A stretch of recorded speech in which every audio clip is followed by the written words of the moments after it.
ladies and gentlemen, and welcome to the Nest, Owlet's very own podcast for you here. Podcast, whatever it is. Show. I am Rainbow, your host. I have my co-host here with me, Penguinator. We are here just 20 minutes late, which, for the Nest game, that's pretty damn good. Yeah, we'll get better as we go throughout the season. Okay, the content's there. The content's worth it. Yeah, right now we also have with us Misfit, who is from Bench Boys, and Hyper Knight, who is from Crusaders. Howdy. But so to get started off with here, we're going to address some of the changes that have come between Season 3 and 3.5. I think one of the most interesting ones of which is there's kind of a prize pool we have going. So do you want to talk about that a bit, Penguinator? Yeah, of course. So we had someone donate $150 for this season. They wish to remain anonymous. However, they wanted that donated to charity of the winner's choice. So after the end of the season, we'll have our winner through the playoffs. They'll win the championship, and they'll get to decide where they would like to donate $150 to and which charity of their choice. So it's a cool option. It's not necessarily money going into your pockets at the end of the season, players. However, you get to feel good that you are donating it. Yes. We also have ringers. In the past, we've had very solid rosters you couldn't change throughout the season, or throughout the stage, rather. But this year, we have more flexible rosters and ringers, which are available. So you might be seeing some more different players coming in during some of the games that aren't actually on the roster. So it's just something to keep an eye out for. We are going to be going into 5 weeks of upcoming regular season play. Starting tomorrow with our first couple of games, as I believe you can see up on the screen, at least soon. We're going to look at the majors teams, or the major matches coming up here. So a lot of interesting ones. I don't know what confirmed casts we have yet, if any, but I think these are going to be some really interesting games to look out for. Are there any ones we want to particularly highlight here? Everything are going to be close? Well, I think to start out, interesting ones will be the Bench Boys versus the Banditoots, because Bench Boys won their match in the preseason, and Banditoots did not play preseason. Yes, sir. I will let you talk whenever I'm ready for you to talk. So the Bench Boys won their preseason match. Banditoots, however, did not play in preseason, but they are able to watch that match. They can even look at the VOD if they didn't watch it live. So they've got a decent idea of what they're going to be running into potentially. So we'll see if they've prepared for it. Yep. And something else I want to note with the majors matchups we have here is that there is a bye. So we did have one of our teams unfortunately drop out last minute in Scandals. Earlier, we had the SM Soaring Crows drop out, and we were able to replace them with Commitment, but Scandals sadly had to drop out afterwards, and unless we manage to get a team halfway through or another team drops out, we are going to be having bye weeks throughout the season. So just one team gets a pass each match day. But yeah, so let's get into some of the majors here, and I know, Misfit, you had some stuff you wanted to talk about in terms of rankings. Yeah, so I'm not a real big fan of how teams are usually stacked up together when it comes to like figuring out how good teams are in a tournament, right? In the past, a lot of the metric that people would go off of is based on a team's average SR, but I feel like that's kind of inaccurate. Personally, from my time on the Ohio OOs, I know that even though our average SR was pretty low, we performed at a much higher level than what our SR actually would show us to perform at. So I wanted to find a way to reflect that into statistics. And what I did is I took the average SR of every team, and then I added 2 other statistics to it and then averaged those 3 to create a number that I'm calling the Misfit metric. And that's because I want to stroke my own ego and take all the glory for it. Because, I have attention issues or something along those lines, right? So the 2 statistics I used to average with the average SR of teams was the peak SR, or rather the highest SR player on their team. Whatever that SR is, I added that to the average SR. And that's supposed to kind of show how much carry potential a specific player has. We can talk about types of players, even in the Overwatch League, where having a specific character that's just so dominant on a role can really help a team. Players like Decay show this for Dallas Fuel, even though Dallas Fuel isn't that great of a team. Decay can sometimes just win fights by himself, right? Yeah. So I think it's important to have that. there. I also took their scrim range and averaged that number and added whatever that was to it, because I believe the scrim SR, like the range in which a team scrims, is even more accurate than like an average SR is, because it shows what types of teams they're used to going up against. So across the big picture here, you can see all the stats that I use. The misfit metric ranks each team like based on whatever score they got, right? So that's every team's like misfit metric. That's the numbers they got. And it's a lot different than the average SR. We'll get to that in a bit. But the first stats I wanted to highlight with the misfit metrics would be like the difference from next and difference from one thing. We have that graphic coming up now. And the reason I wanted to highlight this is because I believe like the difference in next from the misfit metrics between teams will show how closely contested majors will be this season. So the number that we came to was 67.3. So that's kind of like a difference in SR between how teams truly perform, right? And I like you can see on the screen the numbers that are there. Yeah. So the big things we wanted to highlight with this, or rather that I wanted to highlight with this, was that I think majors there will be quite a bit of separation, at least in tiers between teams, because it looks like there will be a lot of separation in terms of like SR, or in terms of like at least in the misfit metric, how far apart teams are. So we'll have to see how that plays out. I'll talk a little bit more about that when I get to my power rankings. But the next like part of this statistic that I wanted to highlight was the average SR and the difference from the misfit metric, to show like how much of a boost some teams got from this. And as you can see, like the average difference between the SR and the misfit metrics was really high. So teams on average gained about 115 points of like SR, I guess is like the unit that I would use for this. They gained about 115 points of SR. And these are, in my opinion, much more accurate measures of how these teams can perform.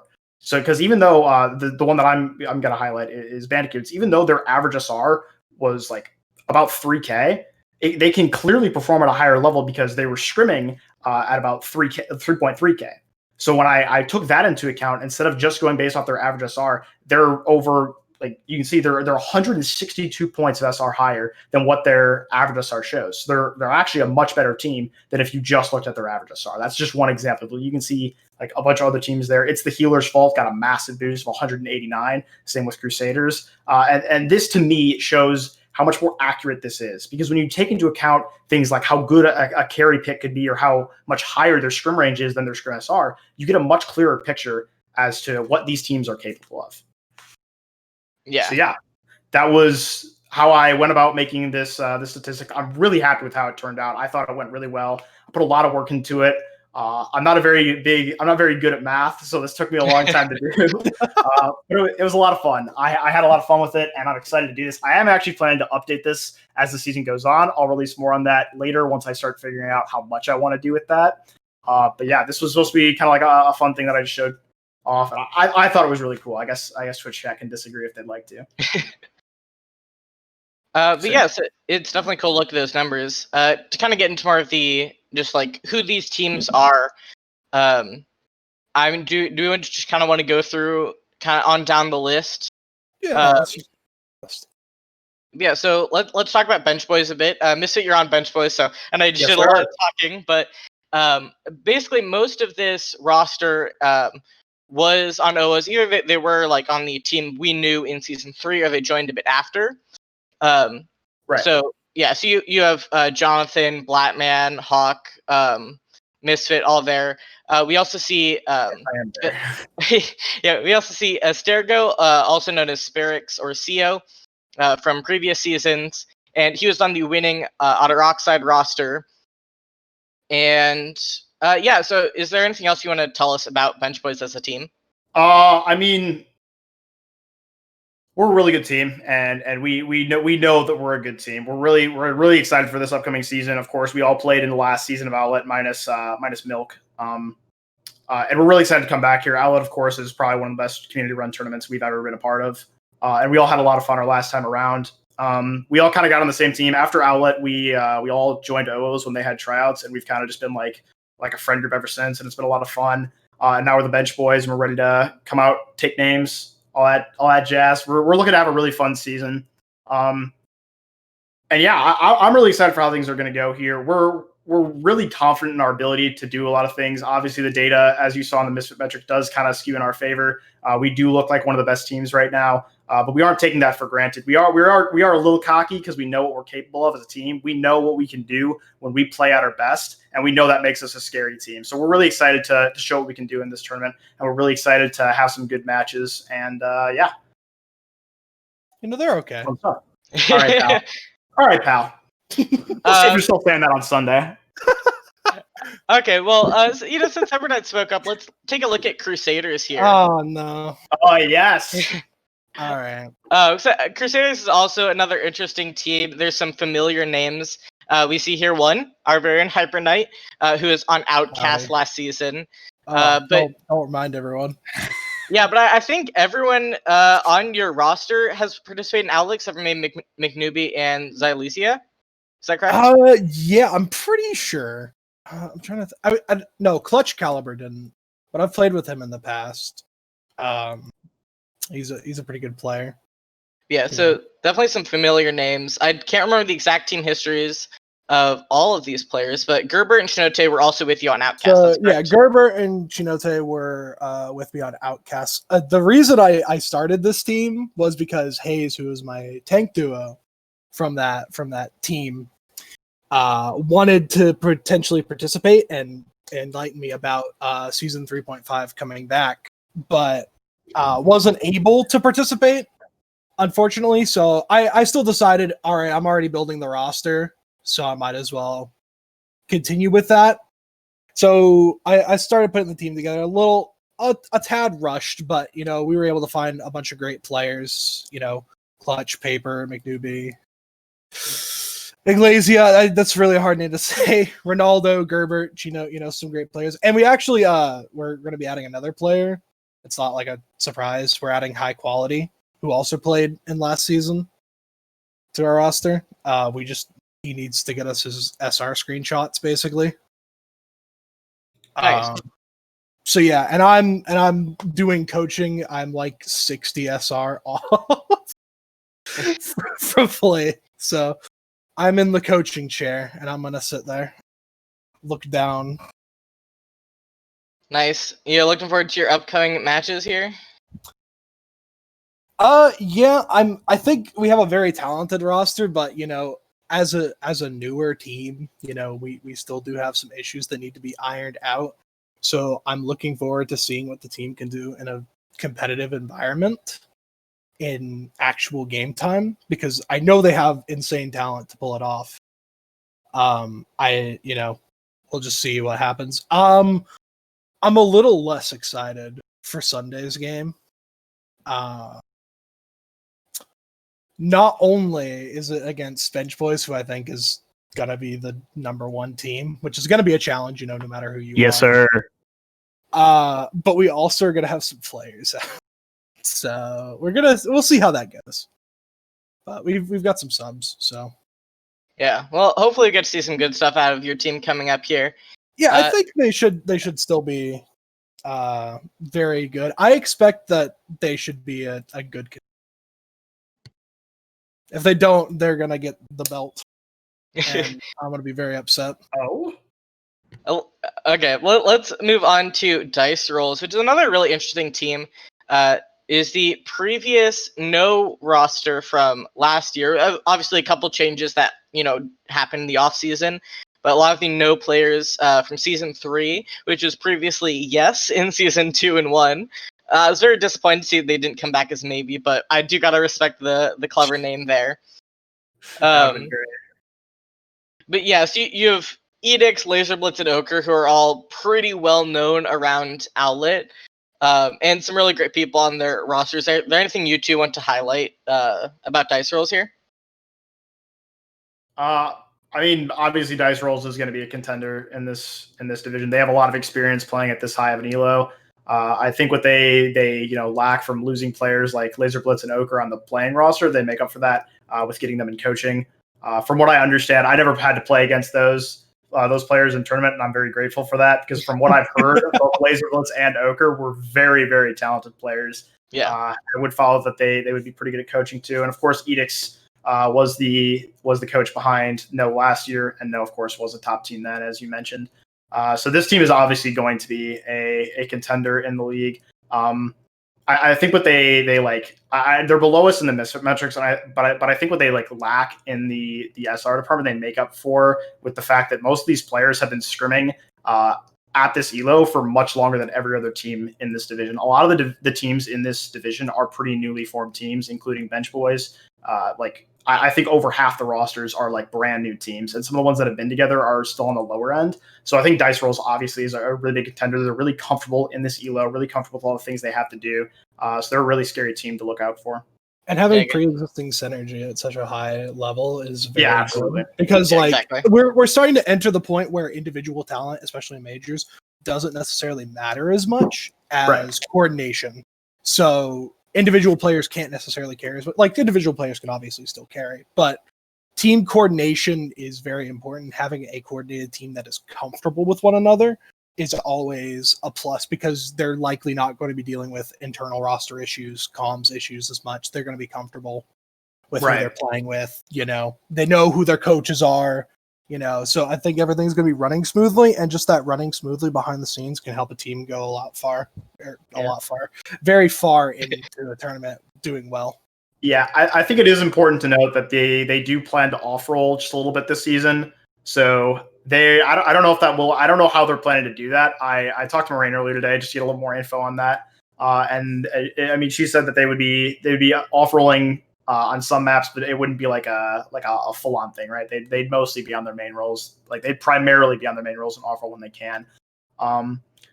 So I don't know. I don't know how different the team looks when they are off-rolling. A lot of these players, from what I know in Pugs, are pretty good at all the roles. Especially, I mean, I've seen Papers Doomfist, and I think I have nightmares about it to this day. It's pretty good. So I think even if they were all on off rolls, they would still be one of the best teams in this tournament. They're definitely a team to watch out for every majors team. Yep. And with that, let's move on to Odyssey and take a look at them. So this is previously the expandable Odyssey roster, but they have kind of split from that org. Now they're just Odyssey. So you get to see a number of those returning players, such as Jax, Half Fiber, Rip and Pippin, Sparks. I think actually all of them are returning, but those are kind of the more well-known names on the teams, or on the team. So again, I kind of pass it to you guys. Is there anything extra you want to talk about with this roster? I'll talk to this a little bit more when we get into the power ranking segment. But I have concerns about how Odyssey is going to do this season. They were all previously on members, like they were all previously members of the same team. But they are pretty newly formed. They haven't all played together in a very long time. And they have lost multiple members of the team very recently. And I have on good authority that they are kind of struggling in their scrims right now. So I have concerns about how they're doing, even though they had one of the highest misfit metric scores. They came in third, and they were pretty close to dice rolls. But I still have concerns about the roster. I'll go into that a little bit more in depth when we get into the power ranking section, though. Yep, and it's next to move on to Bandit Coots here. I do apologize. We did get the name wrong again, so I apologize greatly to that team. You got it right. They got it wrong. They got it wrong. But yeah, so it is Bandit Coots. So this one, I really love seeing kind of teams with some returning people. I think the biggest one is kind of on the coaching side with Mr. Crit, who is well known as the coach for Burn. It's a very well known team for the past 2 seasons, I believe. I can't remember if they're in season 1, but so big name there. And Jeff Bott, who's also been around Owlet for at least 2 seasons. I definitely think we can be expecting to see some good stuff coming out of this team. Yo, wait, they have a player called Pineapple. All right, it's over. They've won. Done. This is a player on the Pineapple. Yeah, it's done. They're number 1. Jesus, dude. They've won already. I'm sorry. That's why Crusaders is a top team. Is true. I gotta say, I'm impressed with what I see here. I know that Mr. Crit is an insanely good coach. He's coached Scrub Cup teams. He coached Burn, like you mentioned, and Burn, of course, turned it around very well last season. I do know that Mr. Crit only recently joined this team, so I don't know if he's gotten enough time to get his little fingers into all their little business and actually make them a really, really good team. But I have seen that they do have a pretty high scrim range comparatively to the rest of the league.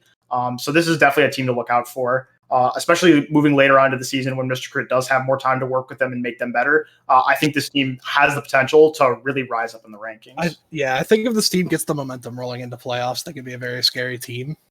That I don't know much more about them otherwise than that, but given from what we've heard here, I think this team, especially if they get rolling late, could be very, very dangerous. Yeah, and I also neglect to mention Navino there, who was involved in Wisdom Overwatch Season 2 and Rinse and Shine in Season 1. So yeah, sorry for skipping out on that. I forget to look at my notes sometimes. But yeah, so another known name on Bandicoots there. So next, let's take a look at Velocity University. Which I believe, I don't think we know any names from this roster. Kind of a newer team to Owlet. Speaking of those notes, I'm pulling this up. Yes, they are in the same org as Velocity Force, which is in the minors league. So we'll hear more about them from one of our analysts down there. Any other comments from you guys on Velocity University here? Velocity University has by far the best team card I've ever seen in my life. I'm gonna call him just a little bit because I think I'm gonna really like this team just based off what I see of the team. They come across as one of these like kind of edgy but really wholesome teams. Like the first fun fact on their team card is we will never give up even if the odds are stacked against us. And right there, man, that's just I respect it. I respect it because the odds are definitely very stacked against them when it comes to this tournament. So I'm excited to see how they pull up. I do want to point out, actually, while we're on their topic, they have recently upped their scrim range. Now they are scrimming near 3.3. So even though they are pretty low on the misfit metrics, I didn't actually have time to edit their numbers. So they would actually be higher than they currently are. So they are definitely a team that also has potential to rise up in the rankings. I'll get more into that a little bit later. Yeah, I'm gonna see them on Saturday, so we'll get a first-hand look. I'm excited. They look like a pretty interesting team. I don't know much about them. They've got egg. Yep. Okay. And next team we're going to be looking at is Commitment. Come up here. This is the team I talked about that was added more newly to Owlet. Gotta love that team logo there. So again, it's a team that we don't know that much about. They haven't been around Owlet before. But I believe a lot of their coaching staff were champions in GGNA Season 5 Expert Division. So yes. That looks like a pretty nice coaching roster to have.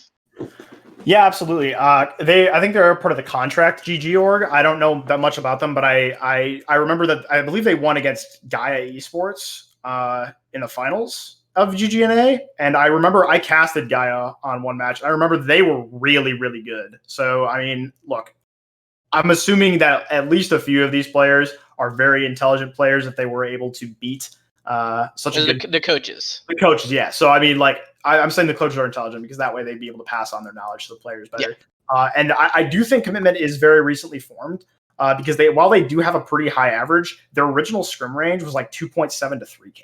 So that's pretty low, and it's underneath the bounds of this tournament. And the only reason I would see that happening with a team that has such a high average, they have a 3K average. So the only reason I could see them scrimming that low is because they were they were a new team being formed to get used to each other, right? And then they would up later because that's what most new teams do. So I think it also has a chance to rise up in the rankings. Like I said earlier, a lot of these teams are like brand new teams. And that means that as they get more comfortable with each other, as they get better, they're going to get a lot more comfortable and they're going to rise up in the rankings. Of course, I guess since everyone in the league kind of is new and everyone in the league is kind of doing that, it's a matter of who improves the most rather than who improves at all. I think with that improvement that you're mentioning, having a robust coaching staff, because they have 5 coaches, if I'm counting correctly, plus 3 staff, having a wide amount of staff at their disposal means that they're going to be able to help their players in a lot more ways than, just a singular coach is going to. Yeah. They're going to have people that are in more specialized roles that can do more personal VOD reviews, who have more time to do more personal things as well as bring it together for team things. And they're probably not going to have to worry about a bunch of stuff that a team with a staff of like 2 to 3 people is going to have to worry about. Last season, both being basically the manager, coach, and player for Outcasts, like that's a lot to manage. And then even this season, just being more of a coach, it's still like being the sole coach on a team is a lot of work trying to put it all together, and then also taking time out of your already packed schedule to do VOD reviews and do scrims and this and that, and there's a lot of work that goes into it, especially when a team's just forming. So having a robust staff, I think, is really good. Yeah, for sure. I think it's possible. I do want to mention really quick the Gino Sino name. I recognize that from somewhere, but I can't pin where. So Gino, if you recognize my name, please DM me where I know you from. It's been bugging me for a few days now that I can't place you. Yeah. So next team we're gonna be looking at is It's the Healer's Fault. I gotta love that name. I don't. No. Griffin, what about you? You just switched to playing support. Well, like, Dude, I'm a support player, and I think that name. name's hilarious. I think it's great. You're a Lucio player. You can support Yeah, him. that's true. That's true. I got to just blame the other support. But yeah, so this is this is their first time competing in a tournament, but these people have been playing together since about season 7, I believe their team card said. So you gotta imagine the synergy is pretty high. I imagine you'd be pretty good at not tilting each other by that point. So I think even if they aren't kind of one of the higher SR teams, you still got to respect the synergy they'll probably have coming into this, even if they don't have a lot of experience. Yeah, that's the part where we start entering the I'm a little concerned, because they do have one of the lower SRs. They do have the benefit of having, the pre-existing synergy, but, there is a question of will their pre-existing synergy be enough to overcome that theoretically. And apparently they don't I don't know if they have like a dedicated head coach or not. Like that was something in the notes. I think it changed. It changed. I was getting off outdated team cards at that point. Okay. So. They very recently, Hakab used to be on the team as the main DPS, and he's very recently switched to the coach. But they've apparently been reviewing their own gameplay for a while. So right.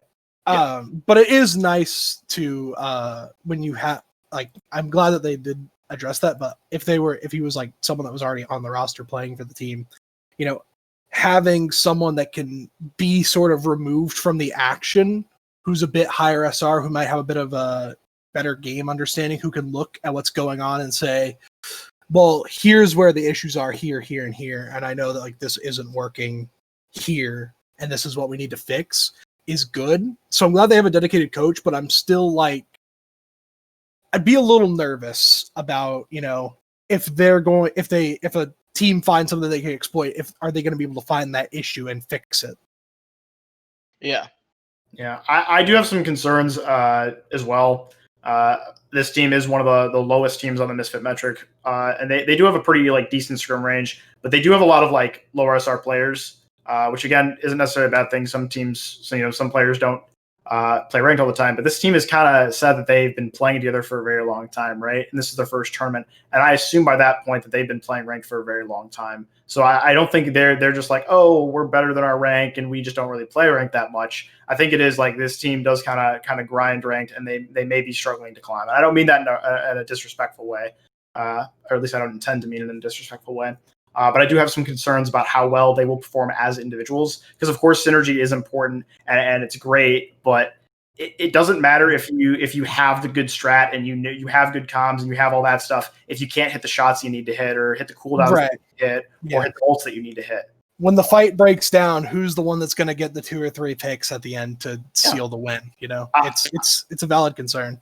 Yeah, I think their SR is just a little bit low enough to the point where individual play still matters almost as much as synergy, maybe even a little bit more. But I hope they can prove me wrong in that, right? Because I am excited to see what this team can do. I like their logo a lot, I've got to say. Yeah, logo. It is a very fun logo. And we are on to our last majors team, assuming I didn't magically skip someone, which is the Talon Red Shirts. Another funny name. You got those two low on the missing metrics, but funny names, so I appreciate. But yes, this is another one where none of the players are particularly familiar to Owlet. Is there anything you guys want to talk about with Talon Redshirts here? Yeah, I feel bad for saying this because Talon Redshirts did a really, really good job in preseason. Obviously, they performed very, very well against Scandals. Their coordination, I think they were kind of in question based on how low their SR is. Obviously, with the lowest misfit metric by a very significant amount, their SR is not very high, but their coordination in the game against Scandals was outstanding. They were doing a really, really good job of executing off pulls. Blue Wolf looked amazing on the Farah. But I think the issue that I have with Talent Redshirts right now is in the post-game interview with Idle Hell, I kind of got the impression that they only grind one meta at a time. Because Idle Hell said that they were a bit of a meta one trick, and that whatever was meta, that was what their best character was at the time. And that gives me the impression that this team only practices, say, like one meta that's like, good at the time. And they don't, diversify their strategies. We just got the biggest double shield nerfs that have ever been put to live today. Mm-hmm. Yeah. And that was all that they ran in preseason is double shield. So are they going to be able, if double shield no longer becomes the meta, please, then I don't know if they stack up as well as they did in preseason. They might need to take time to learn the new meta, and that might lose them games early on.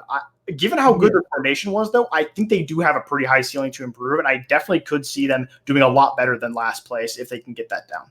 Yes, maybe a bit of a rough start to just a new meta, but could improve throughout the season. I also worry that this is another team, like what I was talking about, it's the healer's fault. They don't really have staff. They don't really have a coach. They don't really have anyone that can bring them away from the action and say, this is what we did wrong. Additionally, like another really eep concern is the scrim range. They don't even go to teams that are in 3K. Like, not every team that you go against is going to, be at the range they say they are. Sometimes you scrim a 3K team and they have a GM hit scan player. And you just sit there going, huh, that's interesting. Sometimes you hit a 3K team and it's 5 gold players and a diamond. And you're just like, huh. But the point is, like, Lord Adivas says, we do have a coach now? I'm presuming that's a player from Talon Redshirts. I mean, that's good. If they have a coach now, that's good. And I think that they can help them with that. But those are things that I would be concerned with. And that they have, what a lower SR is in the tournament. Now, that doesn't necessarily mean that they, team's going to play bad. Having the pre-existing synergy, especially playing with each other for over a year, can be really good, especially because, teams are still getting used to each other.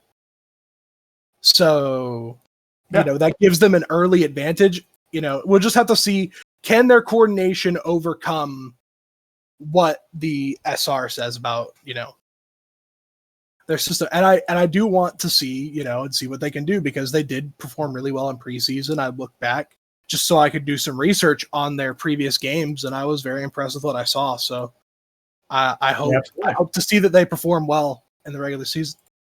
Yep. So now that we're done kind of going through the rosters for majors here, we're going to move on to Hyper Knight and Misfits power ranking. So I'll let you guys kind of talk about those. Yeah. I'll start if that's all right. Hyper Knight. Yeah, go ahead. All right.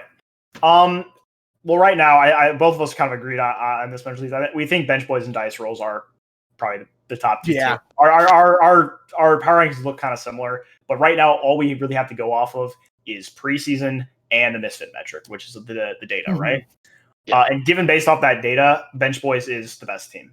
I know that it may come across as biased, but I think any unbiased third party can see that as well, based off what we know right now, right? Like we did really, really well in our preseason game against Scandals. I don't think anybody thought that we were ever going to lose that game.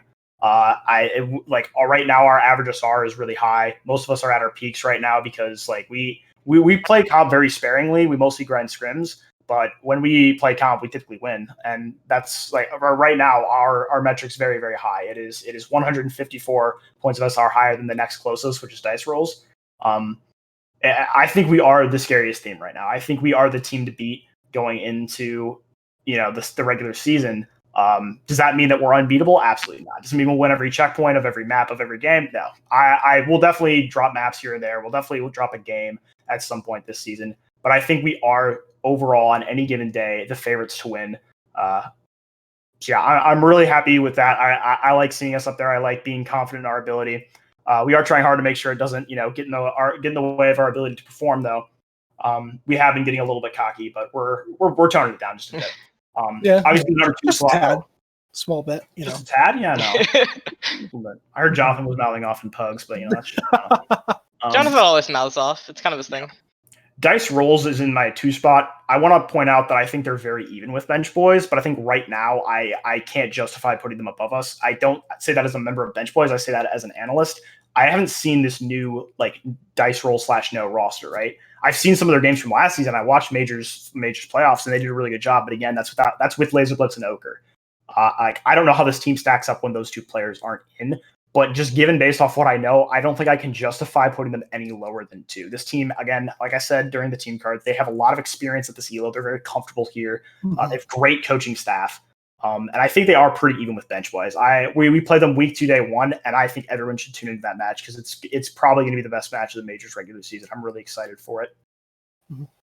So I will say for my thing, 3 through 7 for me are pretty even. There's a very little variation. I could see these teams ending up anywhere in that area just because all the teams right now are pretty even. And I obviously need to wait a little bit to see before where I would end up actually, putting teams more accurately. But I think everyone 3 through 7, fantastic chance for contenders. I think 8 through 9 also everyone has a good chance. I just have more concerns at the present moment, but I'm excited to see what every team can do. I agree. Bench Boys is number 1. We played a scrim, and didn't go. Sorry about that. It started off a little rough, but it was a bit even towards the end. And yeah, once CO's pain meds wore off, you guys. Once CO's pain meds wore off, true. Dude had to get a tumor removed. Yeah, sorry to hear about that. Oh, it's fine. It was fun, and we've had challenging games, and the team has shown, especially Crusaders, that they have a bunch of talent.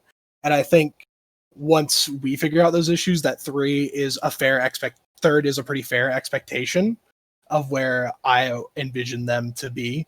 Obviously want to push higher, but I think at that current moment I couldn't justifiably put them any higher without being incredibly biased, which 3rd is already just kind of a little biased. No, I mean I think you're right.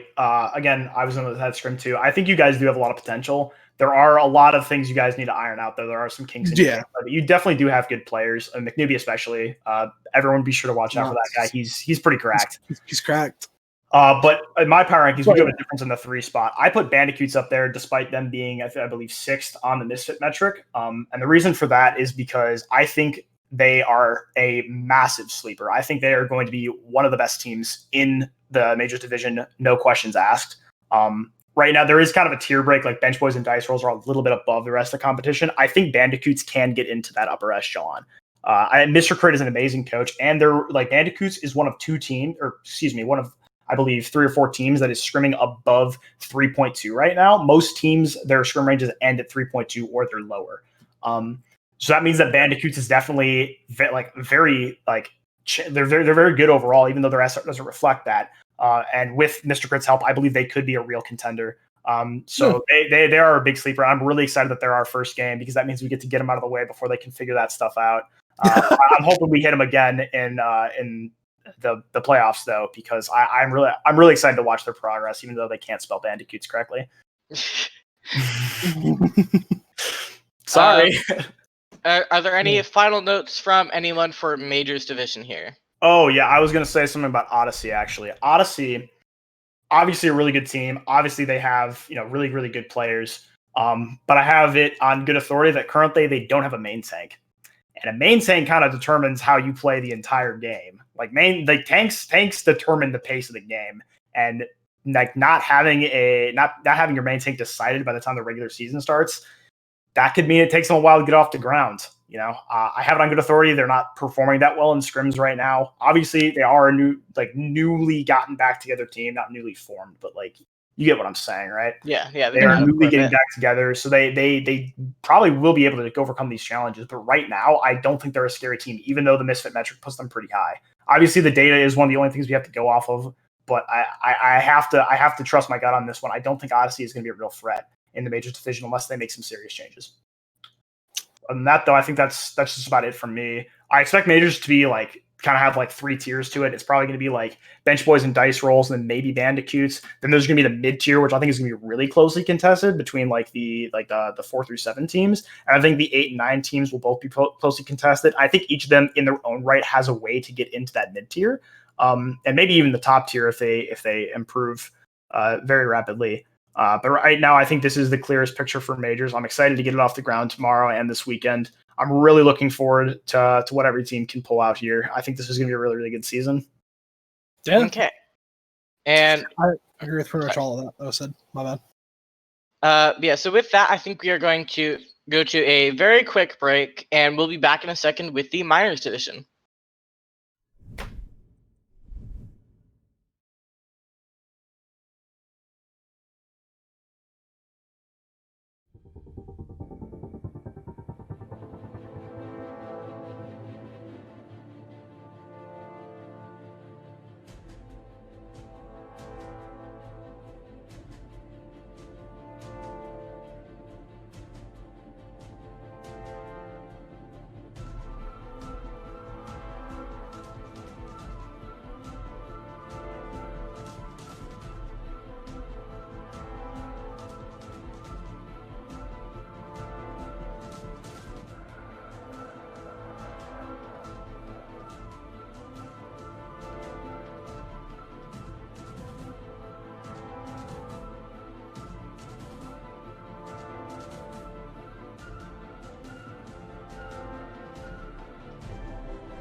Welcome back. We are going to be now talking about the minors division, and Silent, I do believe you need to fix my cam there.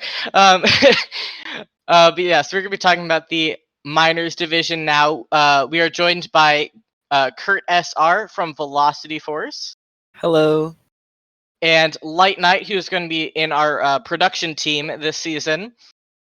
Yes, I will. Hello. But yeah, so let's kind of get into minors. First, I'd like to take a look at the schedule that we have coming up for this weekend. Make sure we get that up here.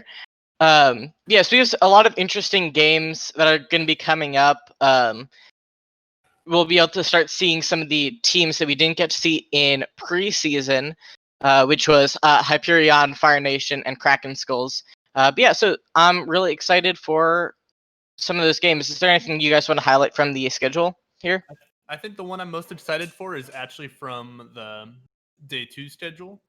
It has Kraken Skulls versus Talonfire. Kraken Skulls, same name as last season. They competed in minors last season in season 3. Then Talonfire is also a lot of old Congregation players. That was another minors team last year in season 3. So I think this will be a cool comeback to see these two teams play each other again.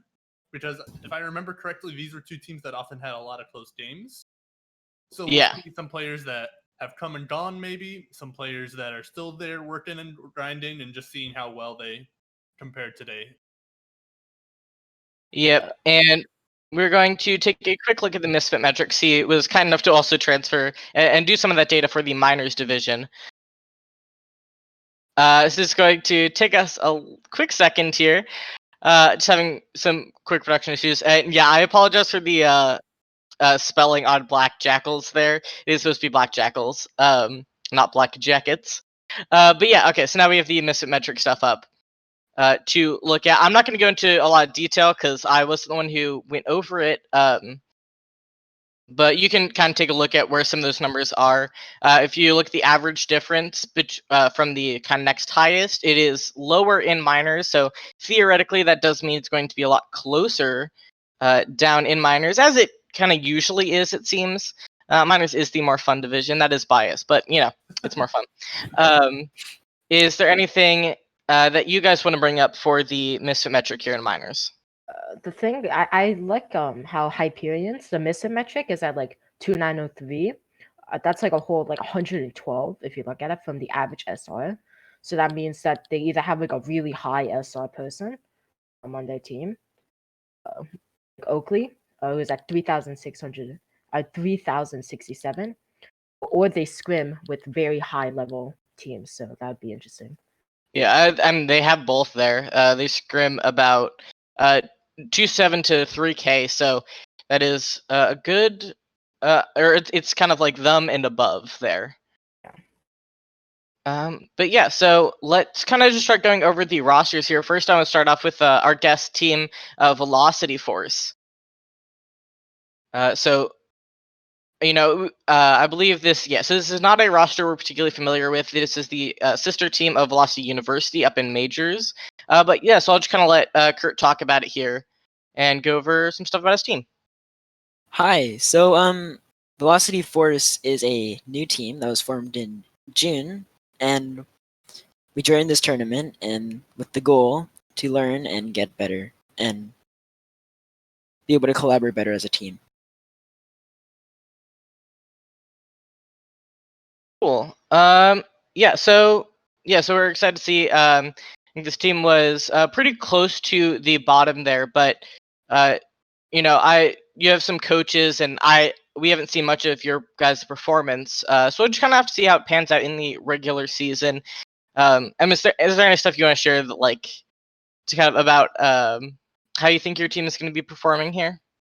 I think our team is going to perform very at least mediocre in the tournament. We're mostly here to improve, and this is a higher SR than our normal scrim range this tournament. But I'm confident we can make like a name for ourselves here. Nice. I am looking forward to it.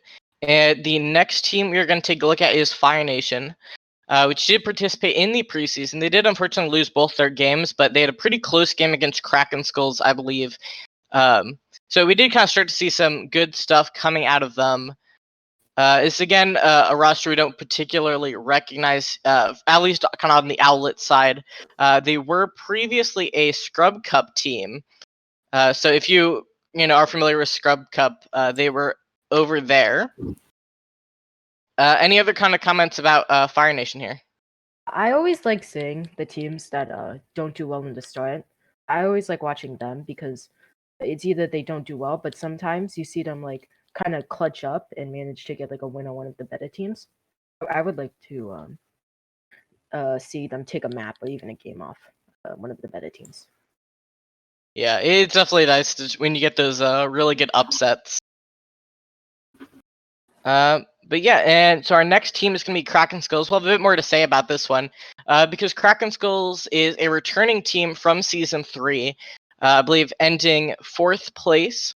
A lot of the same roster. I think Kua, Muddy Snaps, Agathon, Blue Boxer, DJ Gigabit, and Frode were all on the roster from last season. So that's basically no changes, just adding Reiko, Petticoat Pirate, and Blank. I apologize, I do forget kind of which players they lost there, but you still have NPR Dolphin as the coach, D Seals on assistant coach.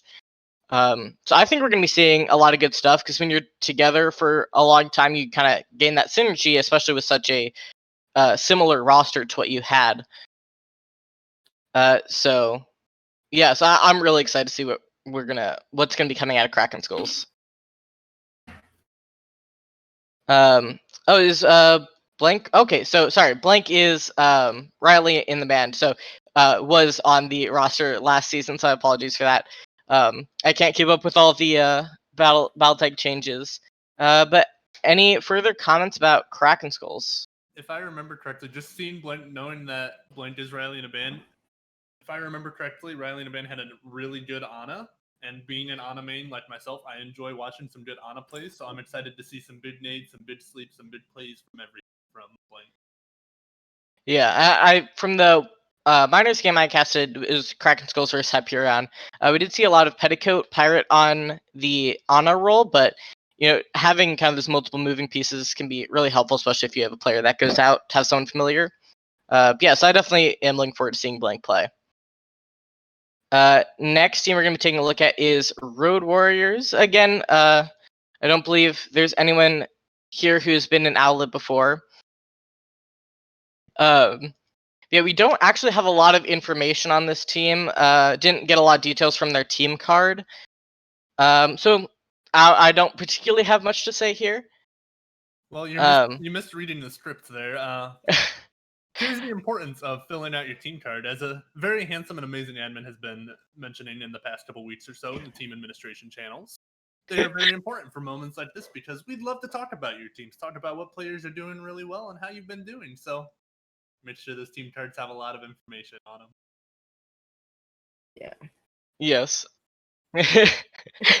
yeah. So team cards are very important. Making sure you keep them updated throughout the season as well. And we will love you on the admin team and on the production team. Cool. And the next team we're going to be going to is the MSBY Black Jackals, another interesting team here in minors. Because they're all they have an extra coach, but that I didn't remember. But 3 of their coaches are from the Otter Oxide roster from season 3, which was the champions of season 3 majors. So I think it's really exciting to be able to have 3 of those players come and be able to coach the team. You'll obviously be learning a lot from players that have succeeded and done really well in the past. You also have Speak to Ryan, which was from Happy Squids and Miners last season. Really good support, did a lot of shot calling for the team. You have King, who is also from the Happy Squids roster. Well known for Farah play there.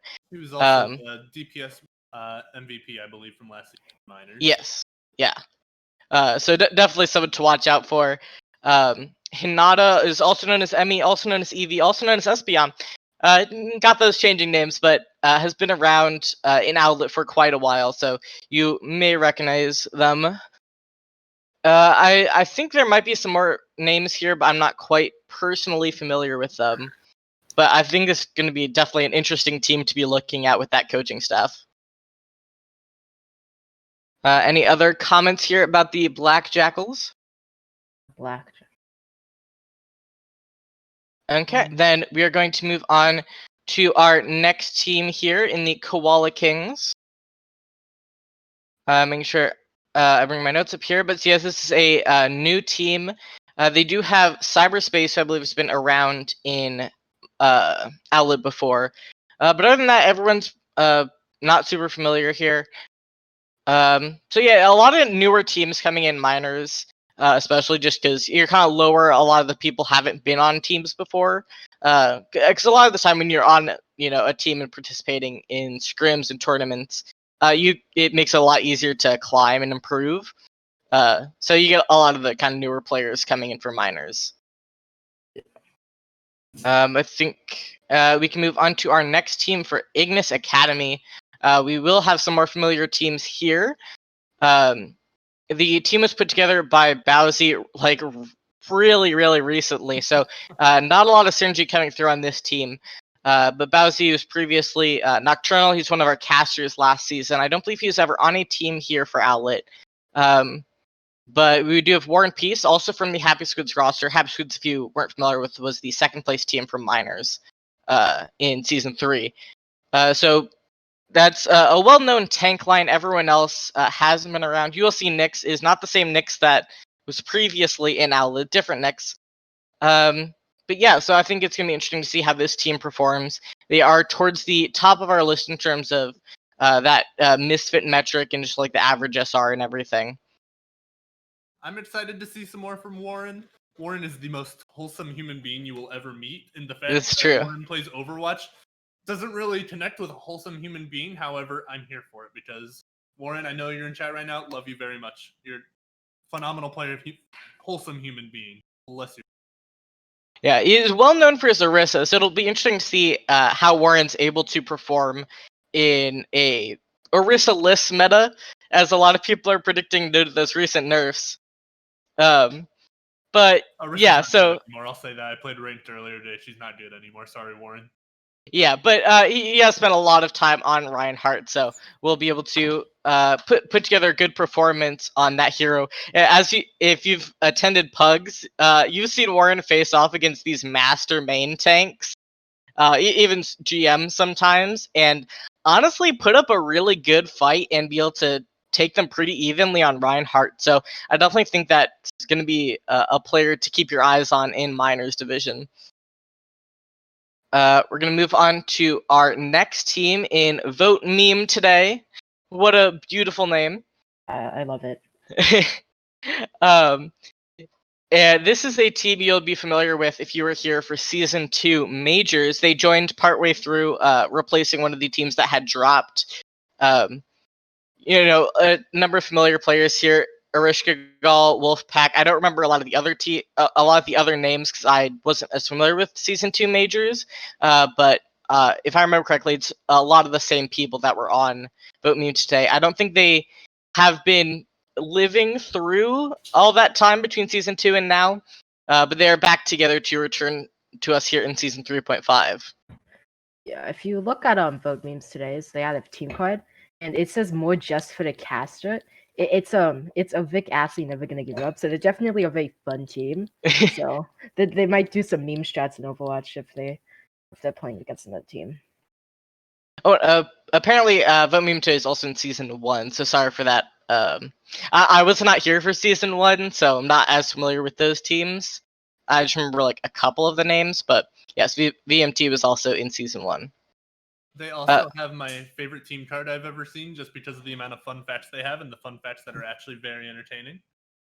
Yes, somebody I relate to very much, who their fun fact was currently studying political science and law, and then in very small text that you can barely read, and is going to be 200,000 in debt. Please send help. You poor soul.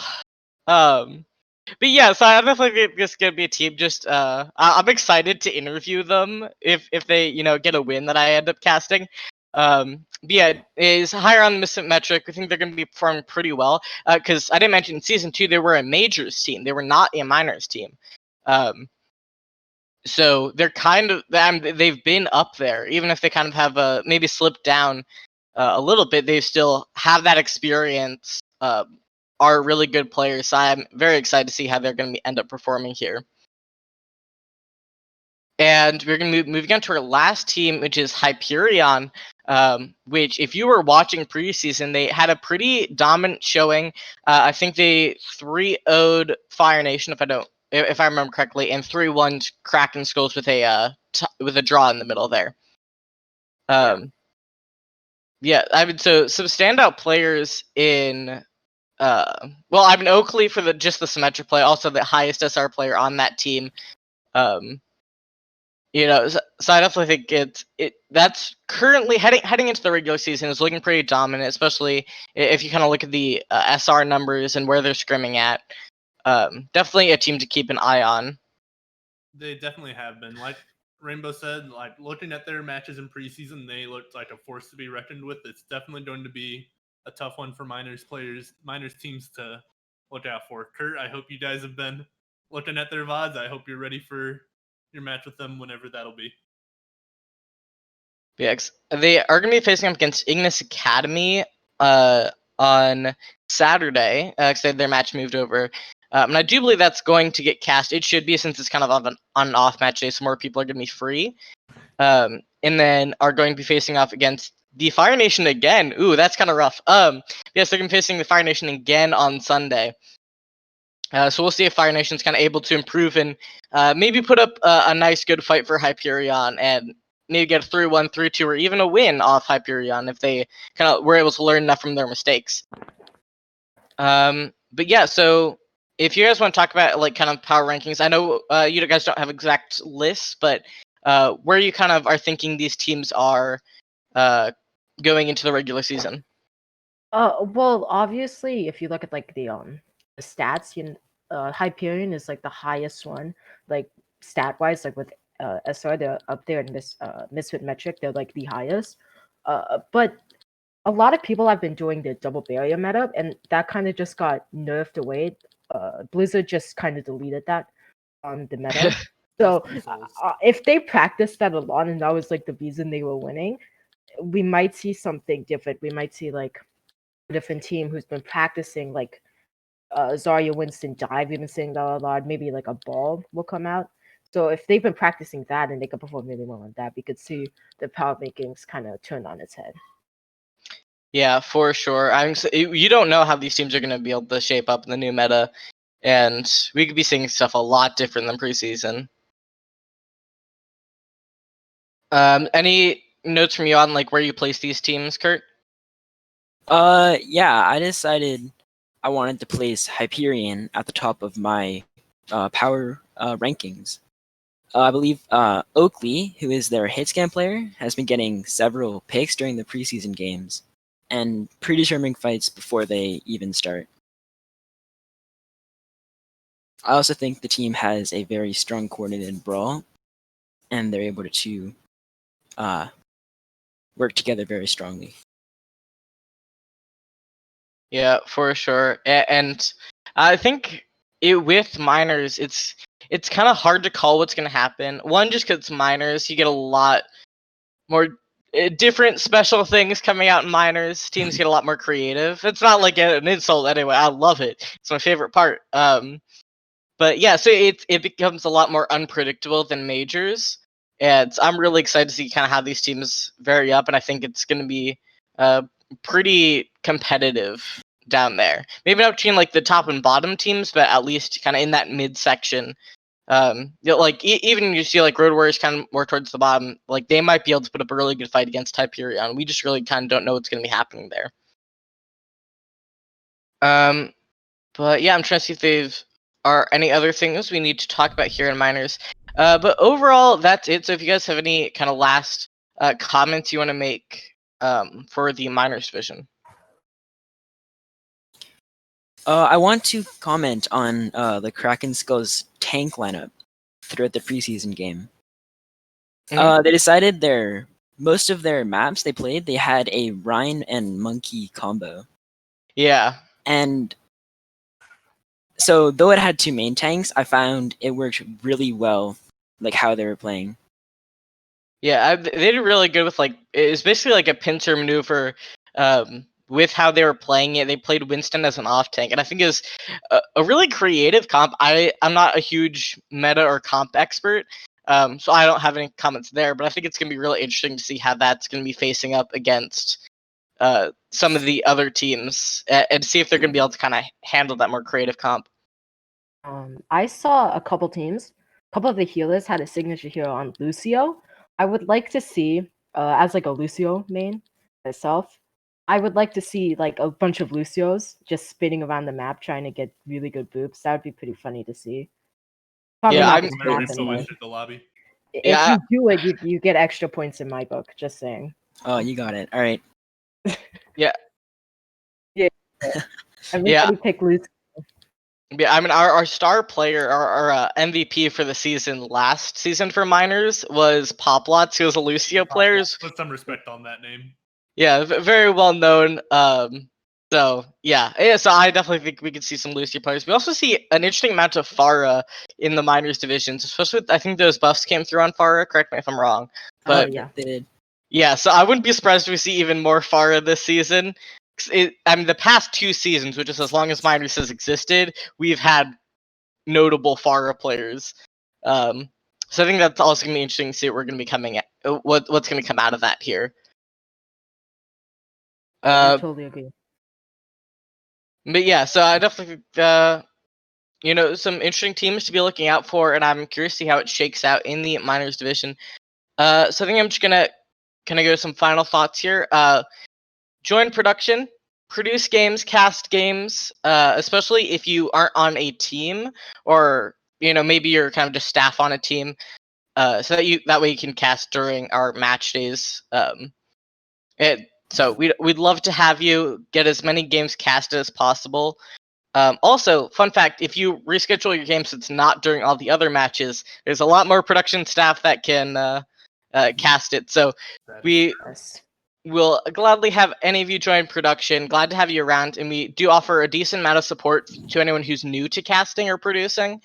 So don't be scared to come and try it out. No one's really going to judge you here.